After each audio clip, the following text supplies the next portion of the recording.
नमस्कार. Kitchen home and more ह्या YouTube चॅनलवर मी वृषाली तुमच्या सगळ्यांचं स्वागत करते. तर काल मी तुम्हाला संक्रांतीचे तिळगुळाचे लाडू दाखवले होते. आय होप तुम्हाला ती रेसिपी आवडली असेल. अशाच रेसिपीजसाठी या चॅनलला सबस्क्राईब नक्की करा. तर आज मी तुमच्यासाठी घेऊन येत आहे पेरूचं पंचामृत. तर हा व्हिडिओ पूर्णपणे बघा. आवडला तर लाईक करा, शेअर करा आणि कमेंट जरूर करा. वळूया आपल्या रेसिपीकडे.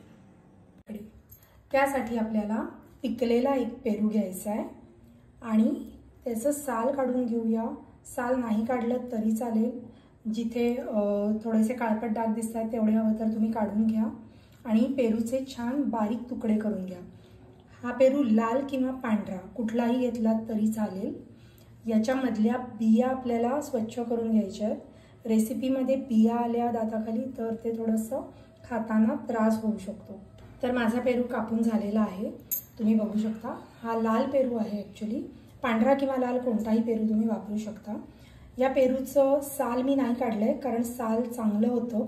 जिथे थोडंसं डागाळलेलं मला वाटलं तेवढं साल मी काढून टाकलं. पेरू शिवाय आपल्याला काय काय लागणार आहे या रेसिपीसाठी ते आपण बघूया. फोडणीचं साहित्य: मेथीचे दाणे, मोहरी, हिंग, हळद. त्यानंतर एका मिरचीचे तुकडे करून घेतले. कढीपत्ता मी थोडासा तेलावर परतवून बारीक करून ठेवते. त्यानंतर मीठ, लाल तिखट, गोडा मसाला, दाण्याचा कूट आणि तीळ किंवा तिळाचा कूट दोन्हीपैकी काहीही तुम्ही घेऊ शकता. याशिवाय आपल्याला लागणारे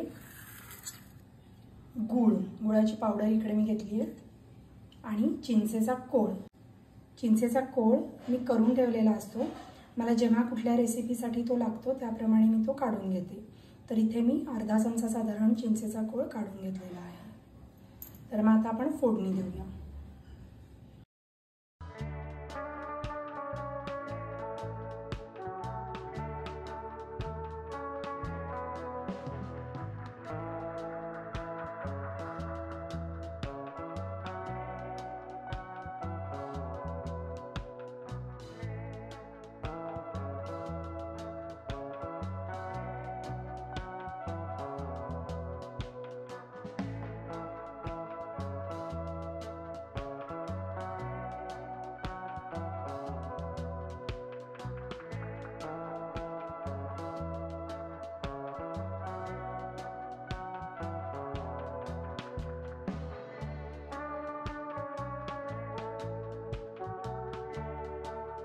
पेरू पिकलेला असल्यामुळे शिजायला वेळ लागत नाही.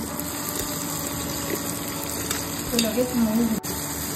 आता आपण यात बाकी साहित्य टाकूया.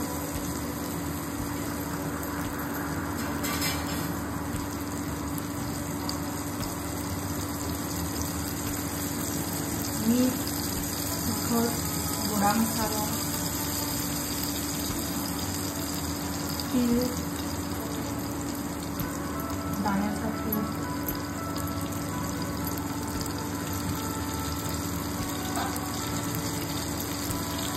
गुळाची पावडर आणि चिंचेचा कोळ.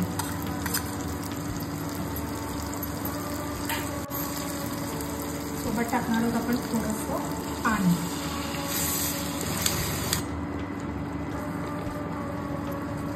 मला थोडंसं सैलसर पंचामृत हवं आहे त्यामुळे मी अजून थोडं पाणी घालणार आहे. तुम्हाला जर घट्टसर हवं असेल तर हे आहे तसंच ठेवा. एक वाफ आणून द्या आणि मग तुमची रेसिपी तयार.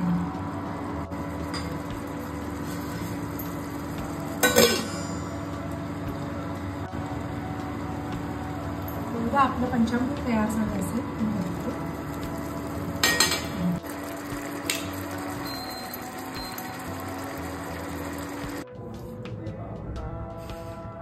तर आपलं पंचामृत तयार आहे.